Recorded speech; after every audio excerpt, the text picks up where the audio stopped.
good supper? Yeah, good. So welcome to the 7:30 session. Promises to be an amazing session. By way of starting, could you please join me in welcoming to the stage Thomas Fanua.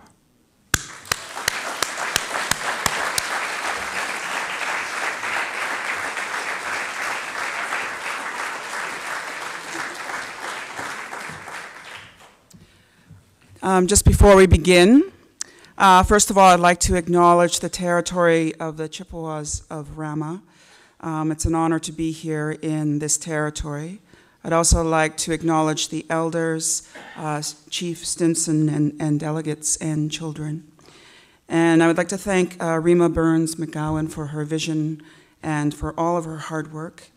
And my name is Sandra Laronde, and I am from the T'Mi'kmaq Anishinaabe from Temagami, Northern Ontario, very close to here. And I am Misko Gijigat Megaze Kwe. And before we start, I would just like to show a very brief excerpt from Red Sky Performance, which is based in Toronto, and the dancer is Thomas Fanua.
What a way to start the 7:30 session from Red Sky Performance. Our session this evening is called The Plurality of Indigenous Identities. We have 4 amazing speakers, 1 beautiful performance to start things off, and a musical performance after the speakers. So this session promises to be a very special session. I'm going to introduce all of the speakers right now, and it'll give the gentleman time to set up the stage. Sandra Laronde, who's already been up here, and we're really honored to have Sandra here. First of all, I should introduce myself. My name is Bob Watts, Kenosha Indigenous Makwadodam, from Six Nations Reserve in Southern Ontario. Very, very happy to be here. Sandra is a founder and artistic director of Red Sky Performance. She has been an innovator in the artistic and cultural sector for over 18 years, working as a director, producer, performer, and creative leader. In 2000, she founded Red Sky Performance, Canada's leading company in contemporary Indigenous performance in dance, theatre, and music. Currently, she is the Director of Indigenous Arts at the Banff Centre, the world's largest arts and creative incubator. She divides her time between Toronto and Banff, Alberta. Sandra's world stage lineup with Red Sky includes the Vancouver 2010 Cultural Olympiad, the 2010 World Expo in Shanghai, China, the 2008 Beijing Cultural Olympiad, the John F. Kennedy Center State Theatre of Opera and Ballet in Mongolia, and Beijing's National Center for Performing Arts and the Ruth Thompson Hall a bit closer to home. Sandra has received numerous awards and honors for the work that she's done, including an award for the Outstanding Mid-Career Artist in Discipline of Dance, presented by the Canada Council of Arts. In 2011, she was bestowed with an honorary degree, doctorate, from Trent University, and the Expressive Arts Award from the Smithsonian Institute. She was also awarded the Ontario Good Citizenship Medal and the Paul Fleck Fellowship in Arts from the Banff Centre. A clearly very accomplished woman. Another one of our speakers this evening, Ruth Thompson, is the Director of the Program of Legal Studies for Native People at the University of Saskatchewan. Ruth has been the director there for some time at the university. She holds a Bachelor of Arts degree in honors from the University of Regina, LLB from the University of Saskatchewan, and LLM from Dalhousie. Ruth has been involved in the program in both teaching and administrative roles since 1982. She developed a skills-based curriculum for the program between 1985 and 1989, which had significant impact on its success rate. She revised the program's substantive content in 1993 to encourage law schools to give students credit for their program.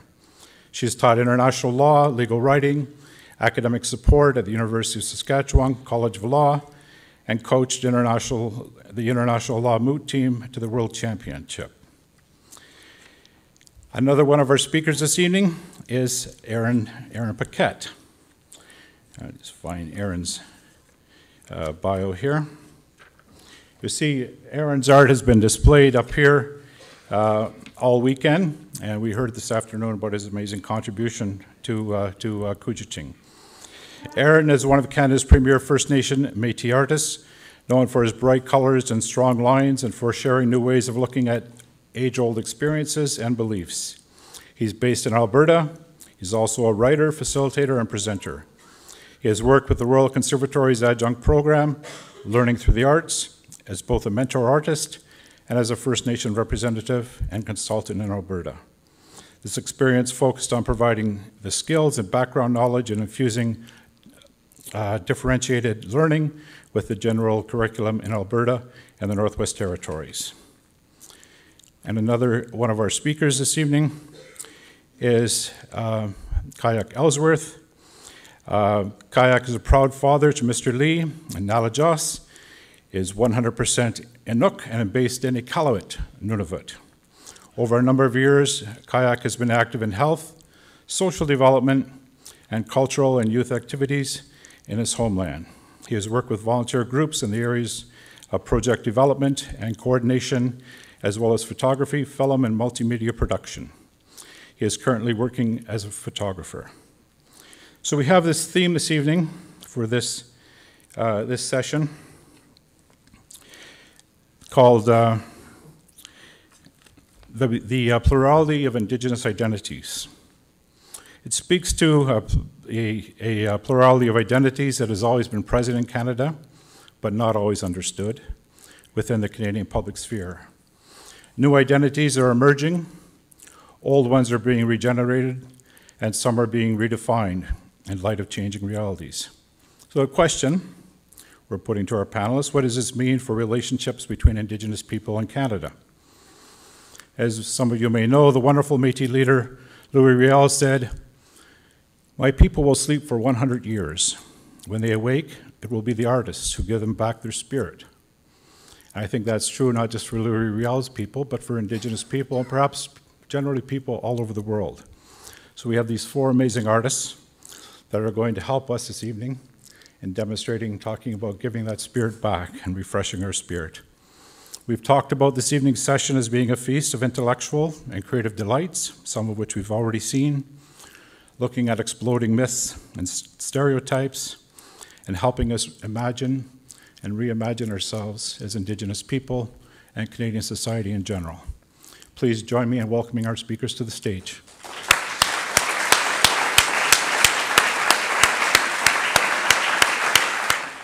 Our first speaker this evening is going to be Sandra. So before you get too comfortable, please join me in welcoming Sandra Laronde.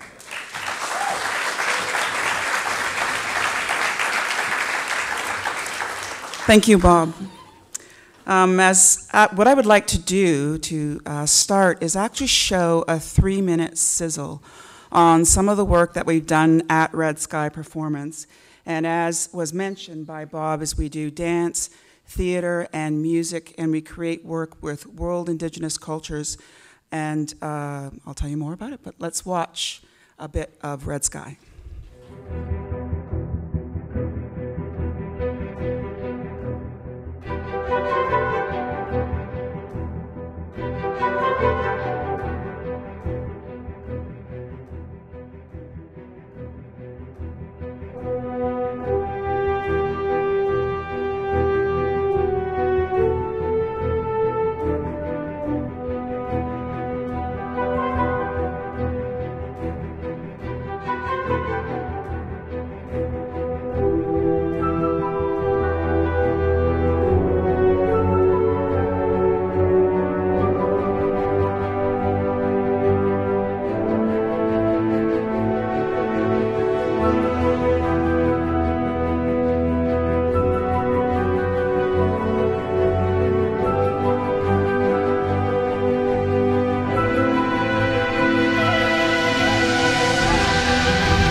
It's an extremely exciting time to be an artist and to be doing the kind of work that Red Sky does in the world. It is so exciting.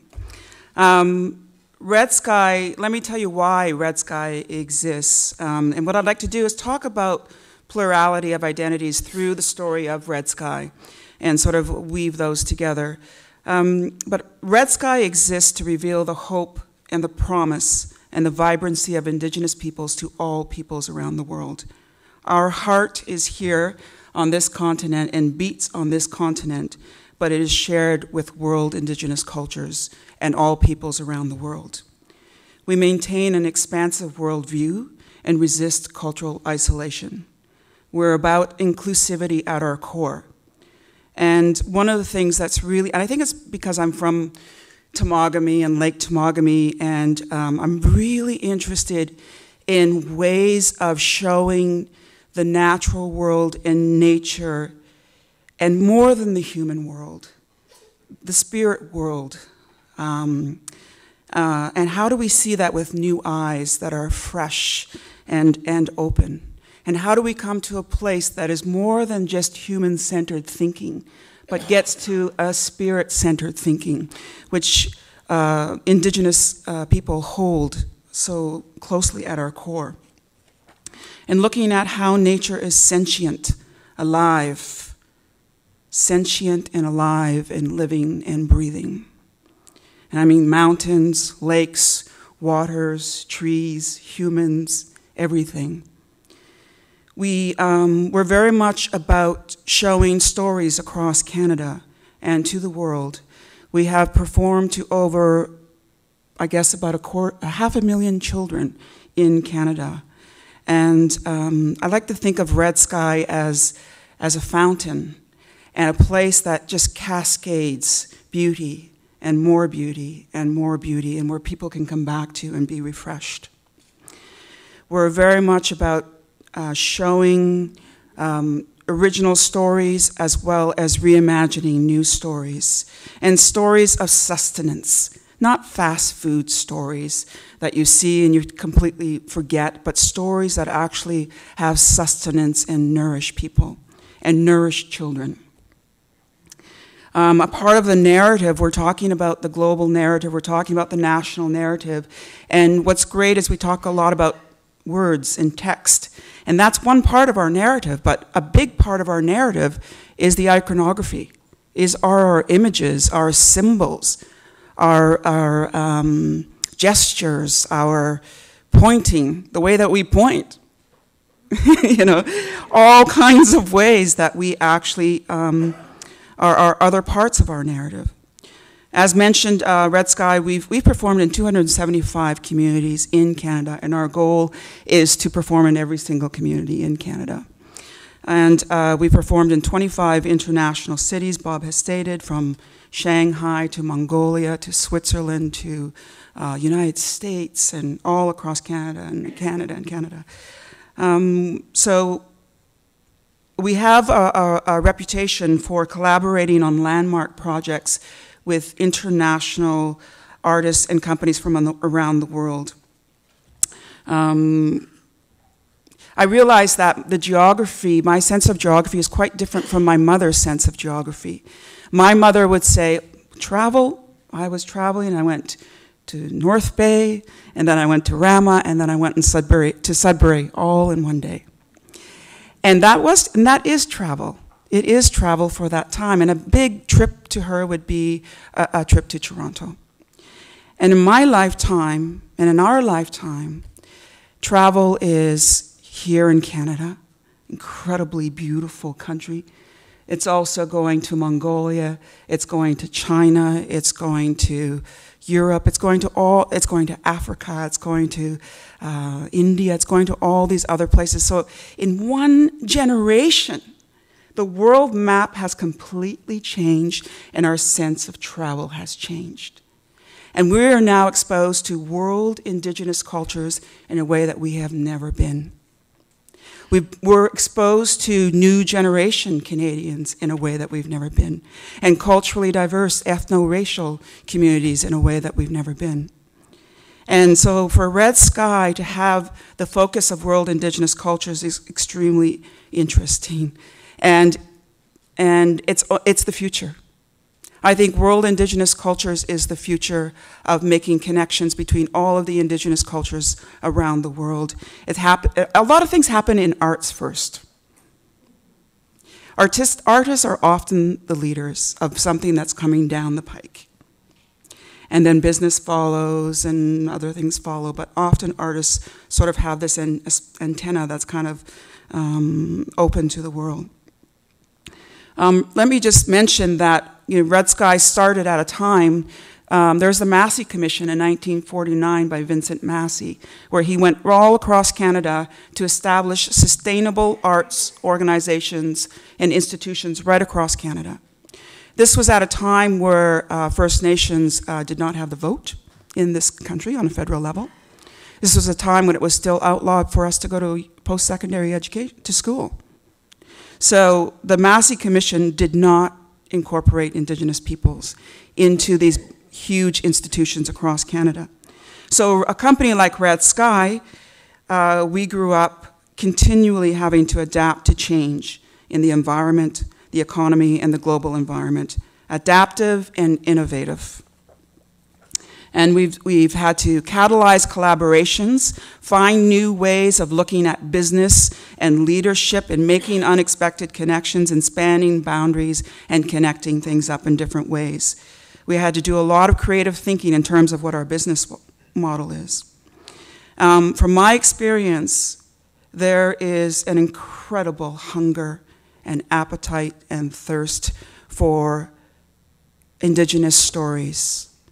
And I'm not talking about the kind of appetite to exploit our stories. I'm talking about another kind of appetite where I think there is a recognition of what I'm calling the fast food stories that are not really nourishing people. And I think it's no coincidence that The Fast Runner, which is based on a traditional story of the Inuit people from up north, and Whale Rider from the Maori in, do I need that?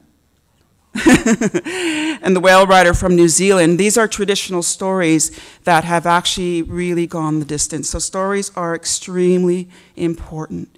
So these are really our canons. What is the Indigenous, we know we're taught Shakespeare and Bronte, which is great, but what is the Indigenous canon of Canada?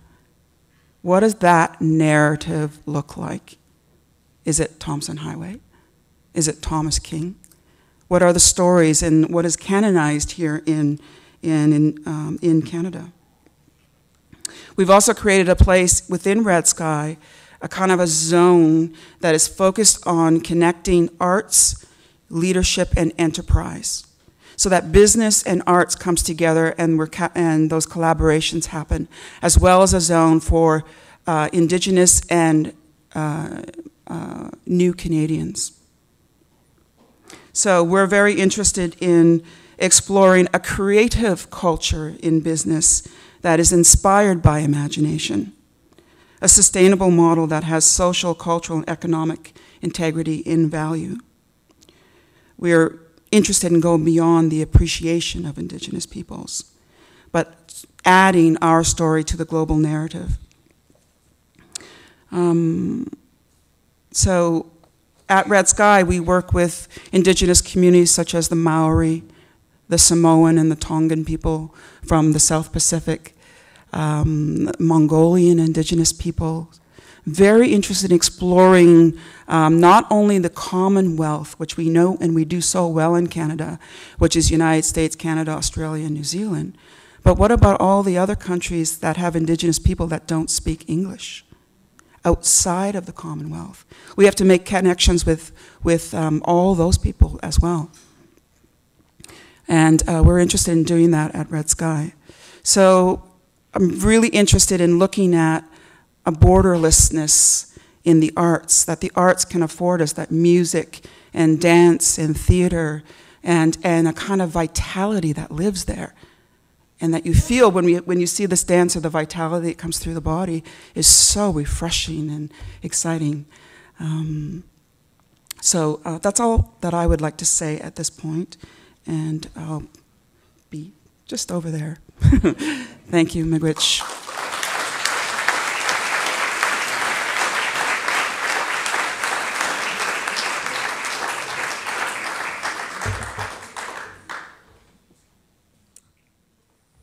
unnukut kaya mi ati kaktunga na kung meron matuin naktunga tabani katawgun na kama kinaw ng mga maukalime ko yoraw gama.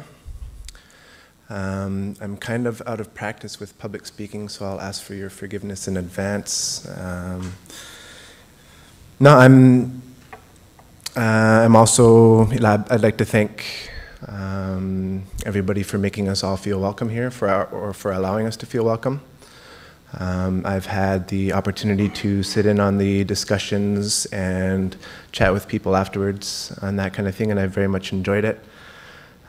Before I go on, I haven't had a chance to connect with you yet, but Caleb, I wanted to say thank you so much for kicking ass.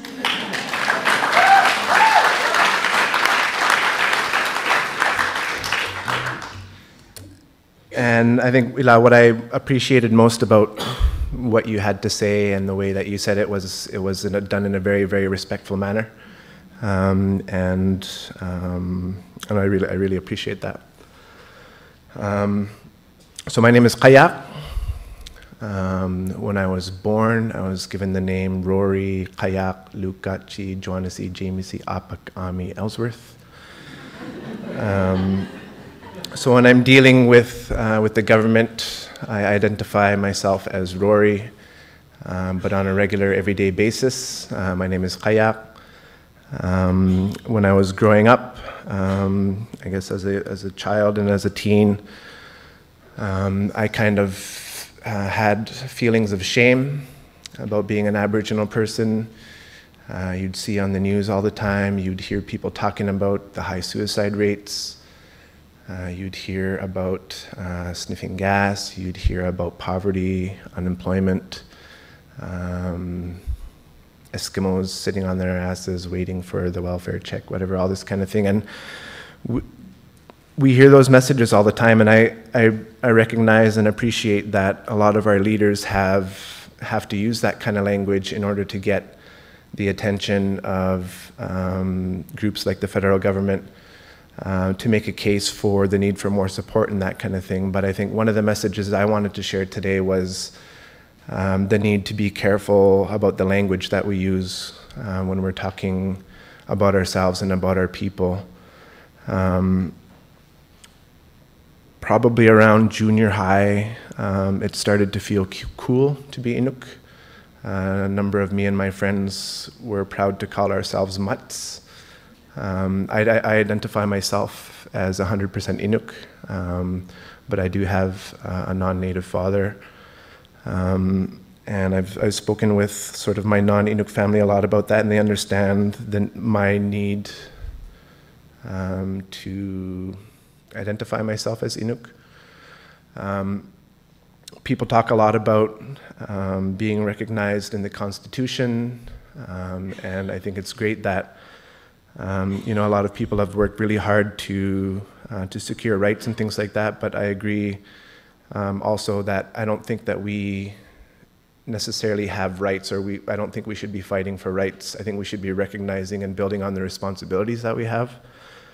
A lot of people have been talking about Native or Aboriginal ownership over the land or over the water. I find those concepts pretty alien. As an Inuk, I belong to my community, I belong to my land, and I think the concept of ownership of land or dominion over animals or ownership of water and that kind of stuff is pretty whacked. I don't know another way to put it. I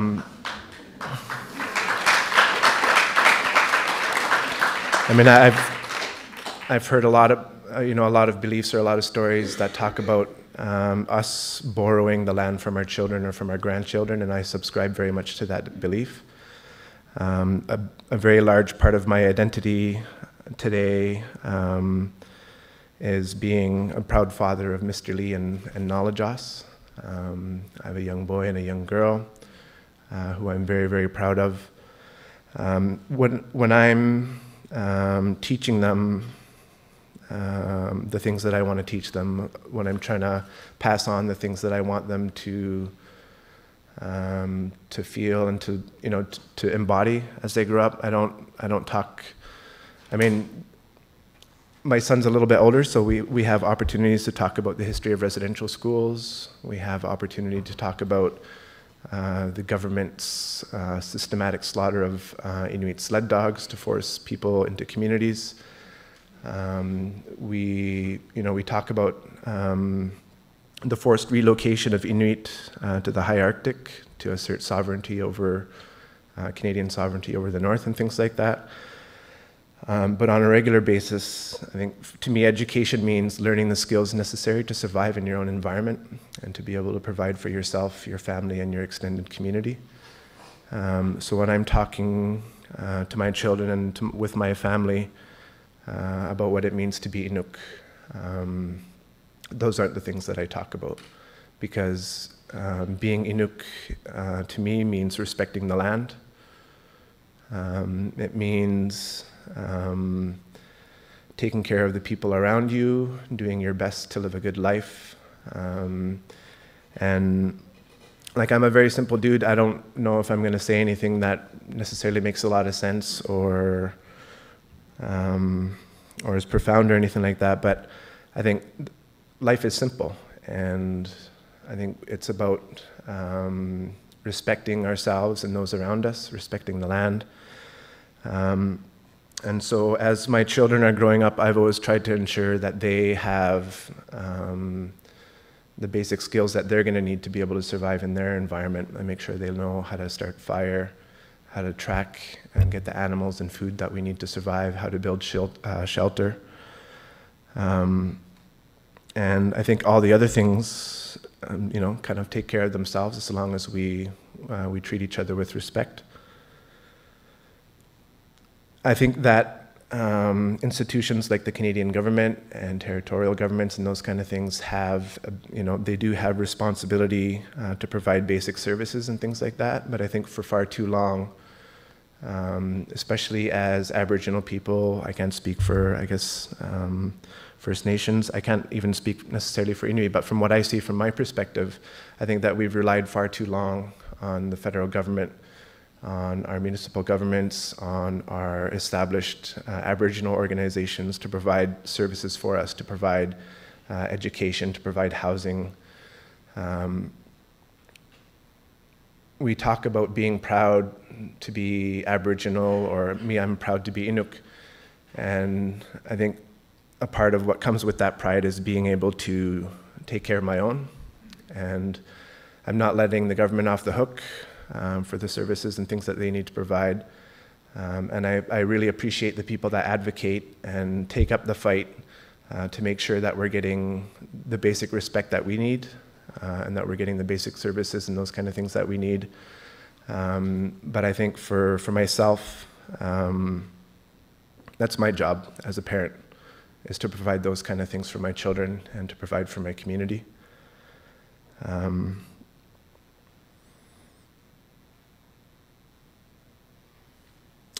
I'm eligible to be a beneficiary of the Nunavut Land Claim Agreement. My brothers and sisters were signed up. For some reason, I wasn't. And before actually signing up to be a beneficiary of the Nunavut Land Claims Agreement, I looked into it a little bit further and decided not to. We've heard about Aboriginals finally being recognized in the Constitution and all that kind of stuff, and a lot of our leaders like John Amagwalik and Paquette and Qajaaq Curley, they fought long and hard. They made a lot of sacrifices and left their communities and educated themselves so that they could learn the government language and go back and negotiate with the government for what became the Nunavut Land Claims Agreement. But the first clause in there is requires anybody to be a beneficiary of the Nunavut Land Claims Agreement to extinguish their Aboriginal title. It doesn't make sense. Like, there was all this fight that went on to be recognized as Aboriginal people, and the Nunavut Land Claims Agreement is touted as something that's good for the people of Nunavut, but like the first part of that is extinguishing your Aboriginal title, and I never really understood that. And then, a few years later, Nunavut Tungavik Incorporated, which administers the Nunavut Land Claims Agreement, became part owner in a uranium exploration group, which to me goes against what their job should be of safeguarding our land and our culture and our society and those kind of things. And so when it comes to sort of identity as an Inuk, I'm happy that I grew up and I was taught to define my own identity, not to allow other people to tell me who I am, not to accept the definition of the government's definition of who I am, but for me to make that distinction on my own.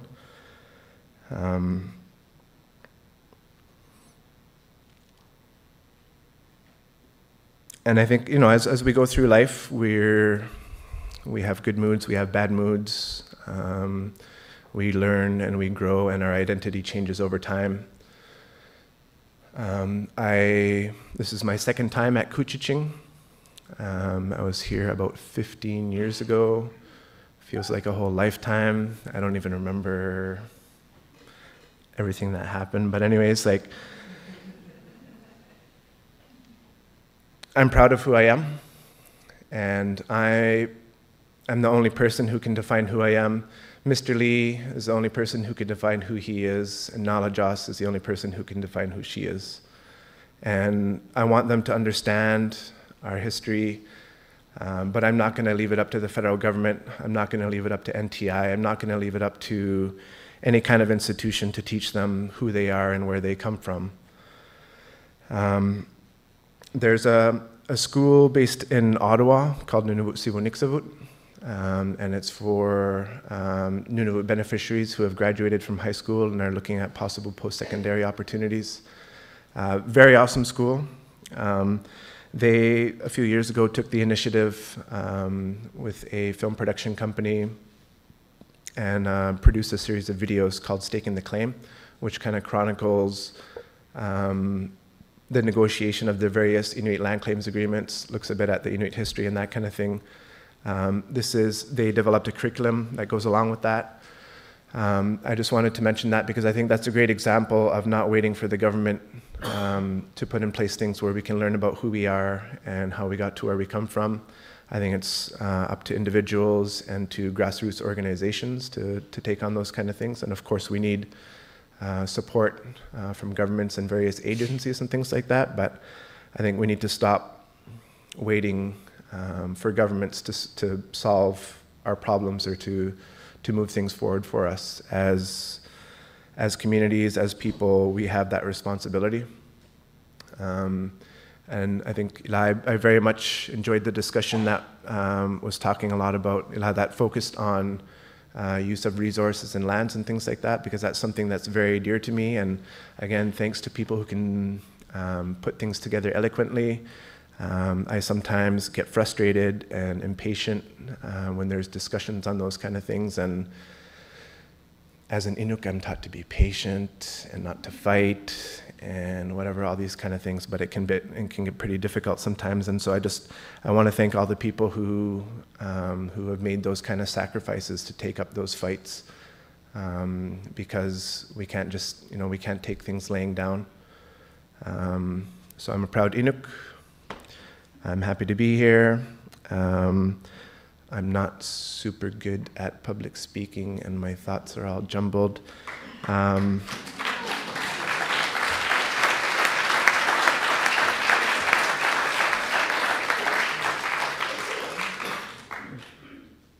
I'm happy to come from an Inuk culture, especially talking about the plurality of Indigenous identities. I think it's very fitting. I have several names, and because I'm named after a number of different people, my aunt is my mom. I have grandchildren that are older than me. And I think in this way, we're able to keep the things that we are proud of, the traits that we look up to in other people, that we can ensure that kind of spirit lives on for generations to come. So thanks very much. I'll be sticking around.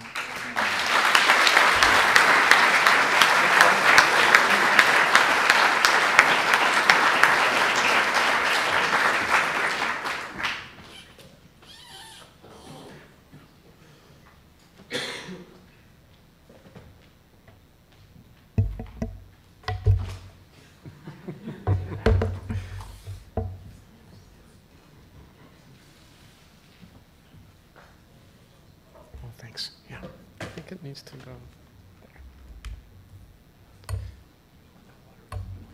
Sure. I shouldn't drink that. I had so much tea, my teeth are swimming right now. But that's okay, I'll muscle through.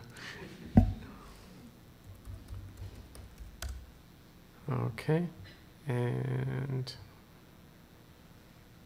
we'll just leave that there for now. My name's Aaron Paquette. I'm an artist, if you didn't know that. And, you know, I've struggled with the terminology of what or who I am because of government regulation. Am I a half-breed? Am I First Nations? Am I Métis? I don't know. I'm all of those things and kind of none of them. I identify myself as Cree. My mother's family is Norse, and that's where I get my freckles. And my father's mother is Cree. His father is Cayuse. My Muslim is Cayuse, which is in the Umatilla tribe or reservation in Washington. But my heart is where the land is. And the land of my people is in Alberta. And that's where I draw my strength and my stillness.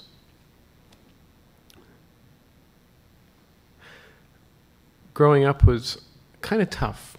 I don't know if you've ever been to Alberta, but if you're going to call Canada a racist country, you might have very special words for Alberta as a province.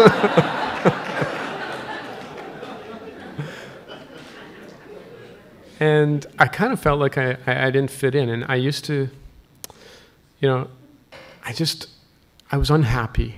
And, you know, my parents did the best they could with what they knew. And sometimes we wish that it had been more. And I think that a lot of politicians and things like that, they do the best they can with what they know. And we always wish that they knew more. But I was a very depressed young man, and I'd seen suicide and attempted suicide in my life, and one of my best friends jumped from, in Edmonton we've got this big bridge, we call it the High Level Bridge, and she jumped from that bridge a few days before Christmas when I was 18 years old. 7 months later, after a long, long, lonely, cold night in August, I found myself on that bridge. And I got up on the railings, and I just spread out my arms, and I could feel the wind through my hair. It was long at the time. I always got hassled by cops. But I could feel the wind through my hair, and I just thought, if I just lean forward, all this suffering, all this pain that I've had in my life that isn't even mine, that was given to me, it can end. I'll be free. I'll get back to that story.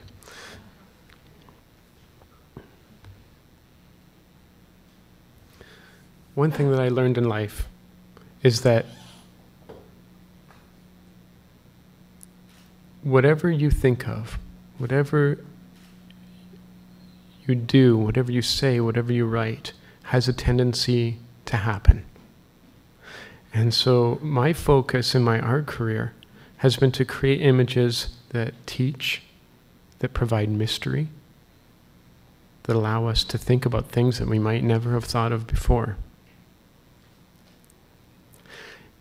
It initially started when I wanted to reflect back to my sisters and my cousins and my aunties how beautiful they were, because they weren't getting those images in the public eye. They weren't getting that reflected back to them from culture. And so I wanted to show them how beautiful I thought they were. And that they, even though they felt like it a lot, they were never alone.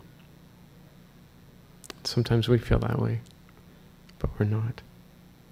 I want to take you through a quick journey. I want to take you through this beautiful way that it could have been, this beautiful forest path that turned into something that looked like this. And this. We started putting everything into these boxes, these grids, these cubes, until what we know as the world becomes unrecognizable. And what is nature but another little subsection? But this is what nature really is. This is a river delta. Look how beautiful that is. That's a tree. Do you see how these images repeat? That's a sample from inside of your lung. Yours. And that's a synapse firing in the brain. Isn't that amazing? Nature is based on these repeating fractals, these beautiful hoops, these circles, these spirals. That's what life is about. That's how it begins. And within that circle, within those hoops, there are divisions, but they're not separate. They form a whole. And they form the basis of our understanding of life. Physical, emotional, mental, spiritual. If any of those are out of balance, everything becomes out of balance. And we see that the world, from a microscopic level, is based on this roundness, this beauty. Our home, the water. You know, we're mostly water. And we grow and we develop for 9 months in water in this beautiful sphere of our mother's womb. That's who we are. Idle No More was about that. And it caused so many collaborations across culture, across politics, across spirituality, and across creativity.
Fire that cleanses, a fire that ignites in our hearts,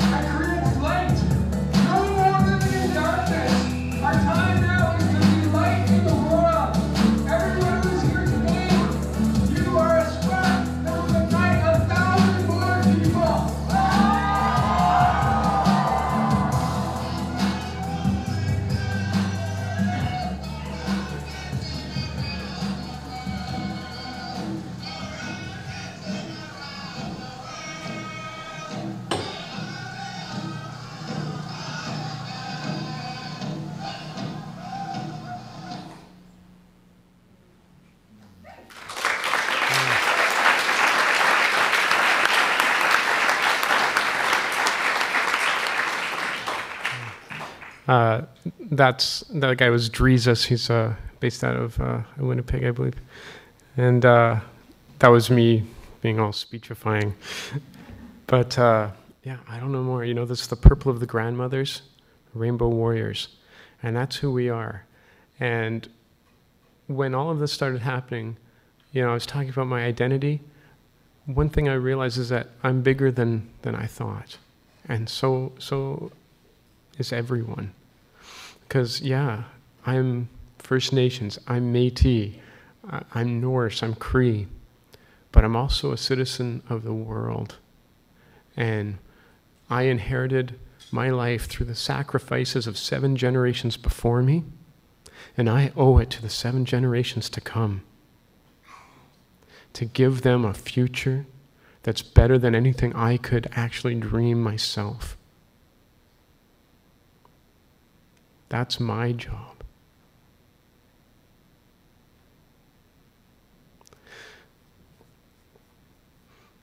And one of the ways, you know, Canada is very unique because we have these treaties. And these treaties speak exactly to that. And it's what our nation is founded on. If we have founding legal documents in Canada, it's the treaties. And the thing that gives us life, this water, you know, how we treat Mother Earth is pretty representative of how we treat the women on this earth.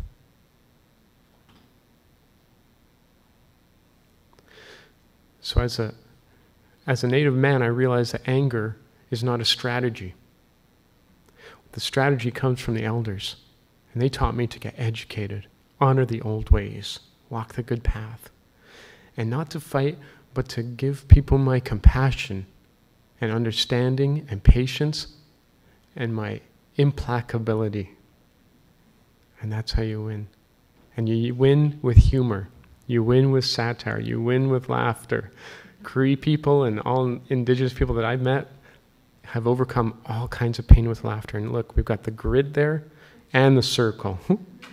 It can work side by side if we do it right. And, you know, Bob started out with Louis Riel, and that's where my slideshow ends. And the thing I want to say is that, you know, yeah, the artists will give them their spirit back. And the way that artists will do that is to remind everyone that they are artists too. You know, we have all been created. And we all have that seed, that power inside of us to create. Whether it's another life, whether it's a mood, a thought, an action. We are constantly creating all the time. Every breath we take is a creation. The question is, are you doing it by accident or are you doing it on purpose?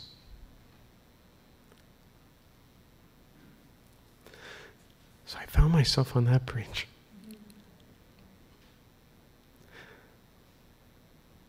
And as I stood there, I felt a heat, a warmth come down from the top of my head onto my face like small fingers, and down to my chest like a hand, and it pushed me back. And I opened my eyes, and out of the valley was rising the sun. And the fact that it touched me when I needed some kind of contact to help me, it touched me. And I started to cry.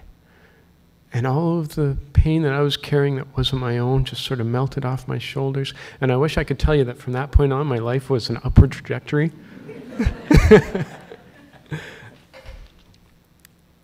But it wasn't. I fell and had to climb again. I fell and had to climb again. And that's what our lives are about, and that's the way they're supposed to be. Because each time we climb up, we can see how far we've come. And we can encourage other people, come on, you can do it. You reach out a hand and you help them up. And you look back and you see how far up you still have to go.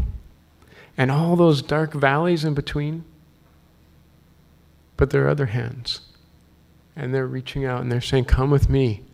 Come with me. You can do it. You can do it. And it's going to be hard. And you're going to fall and be in that dark place. But you know what's coming. You know there's light ahead. And that climb never stops. We never get to the top of the mountain. And nor should we.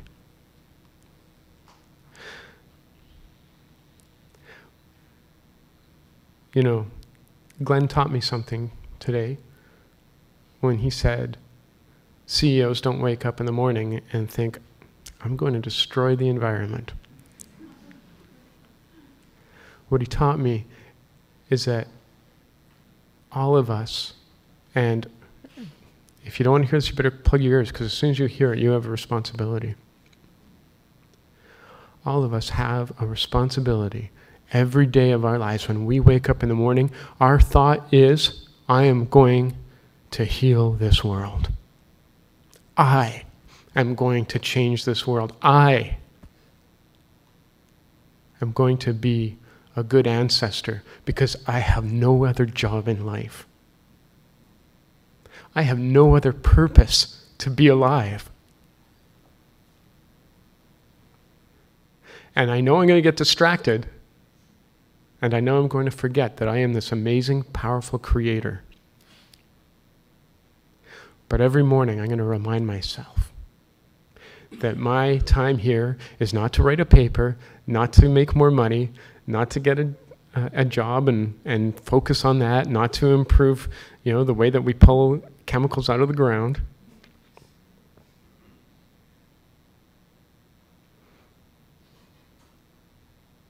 No. My job is more important than any of that. My job is to be a citizen of the world, an amazing ancestor, and finally true to the Creator that I am. Aye, aye.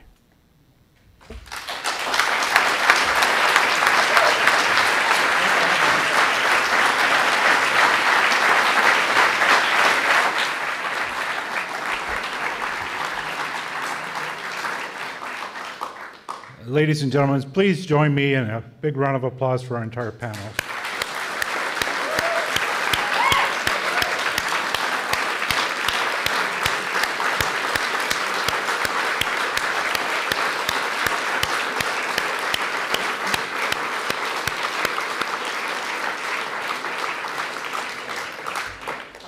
Now, when we started with our splendid dancer, people asked for an encore.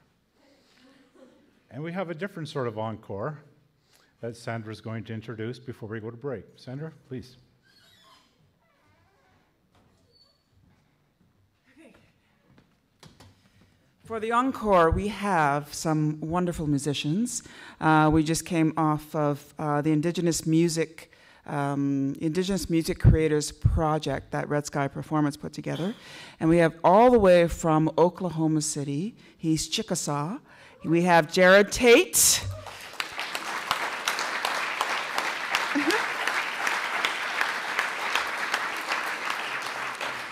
And all the way from Toronto, we have Rick Sachs.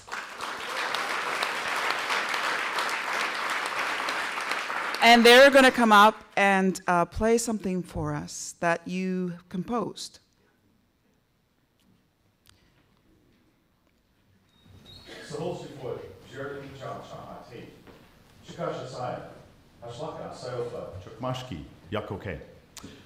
Good evening, everybody. My name is Jared Impachachaha Tate, and I'm a citizen of the Chickasaw Nation in Oklahoma, and I am a classical composer. And my father, Charles, is a Chickasaw Indian, and he is a classically trained bass, baritone, and pianist, and he is also a lawyer and a tribal judge. And I'm not intimidated by my father. And my mother, Patricia, is Manx Irish, and she was a dancer and choreographer. And so I was very, very blessed to grow up in the arts. And I just have to say this: my wife Emily is now pregnant with our son, who is due in 2 months. So. So I'm very happy about that, and so I'm very anxious to get back home. But joining me tonight is Rick Sachs, and he's a wonderful percussionist. And Sandra has asked me to come play because I identify myself specifically as a Chickasaw classical composer. And what I do is I work with all Chickasaw tunes, subjects, materials, and other American Indian or North American Indian subjects in my music, and that's what I do exclusively. It's what I've done since I began composing. And so I work with tunes from my own tribe, and I orchestrate them, and I work with them like an Indian painter would with any kind of icons in their acrylic paintings. I work with tunes and abstract them, that kind of a thing, into classical music. And I primarily actually do orchestral music, and so I'm very blessed to be able to have that kind of expression in my life. It's fun. It's awesome. I really, really like it. And so today we're going to play you three orchestrated Chickasaw tunes. These are normally actually with orchestra, but I'm playing the piano, and for some reason we couldn't afford an orchestra. And so Rick is helping to enhance the sound of that. And so I'll tell you a little bit about these tunes first. There's just three of them. And the first one is a very, very old Chickasaw garfish dance song. And the garfish is the very long fish that could be like 7 feet long, and they've got these long jaws that are like saws, and they've got cool teeth and everything. And anyway, that's a garfish. And they're good eats, and their teeth are made into medicine. And so I'll be singing an arrangement of that. And then we'll go into the piano, and I'm going to sing you a Choctaw Chickasaw hymn that's sung in Indian church. And this hymn was actually composed during the removal in the 1830s from the southeast United States into Oklahoma, when we were all moved in a mass exodus to Oklahoma. And this song was composed then, and it's basically about renewing hope, and it's one of my most favorite tunes. I just love it. It's beautiful. And so then we'll go back to piano and percussion and singing, and we'll end with an arrangement of a Chickasaw tick dance. So without any further ado, you ready? Okay. Yo lene, yo lene, yo lene, yo lene. You oh, you oh, you oh. Way I only, way I only, way I only, way I only, I only, way I only, I only, way I only, I only, way I only, way I only, hey, way I only, hey, way I only. You oh, you oh, you oh. Way I only, way I only, way I only, way I only, I only, way I only, way I only, way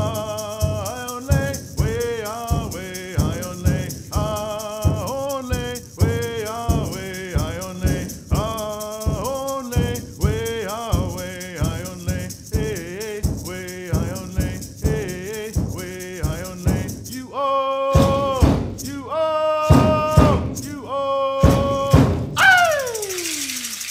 Yo lene, yo lene, yo lene, yo lene. You oh, you oh, you oh.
Asha Pota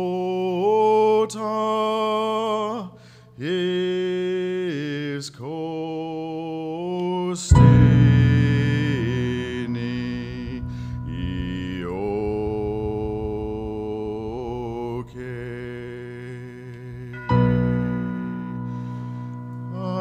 Ayokshaya Nompahosh Ayaka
Yoshobat Ilbaputa is Costini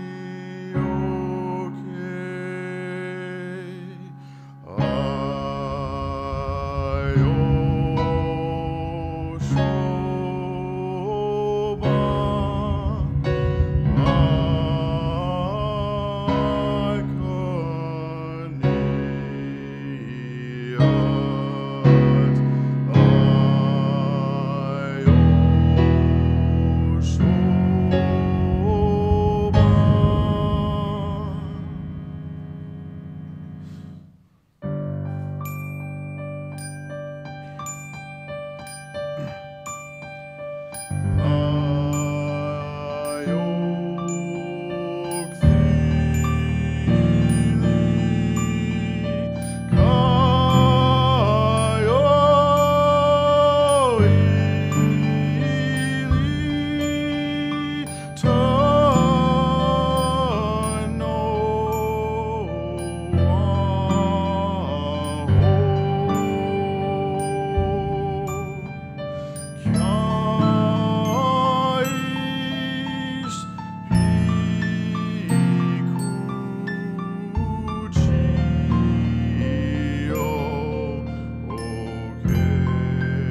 Jared Tate and Rick Sachs, Shemigwech. Oh, I've had the great privilege of being in many, many ceremonies in my life, and I just felt like I've been in ceremony for the last several minutes thanks to that wonderful expression. My goodness, that was so special.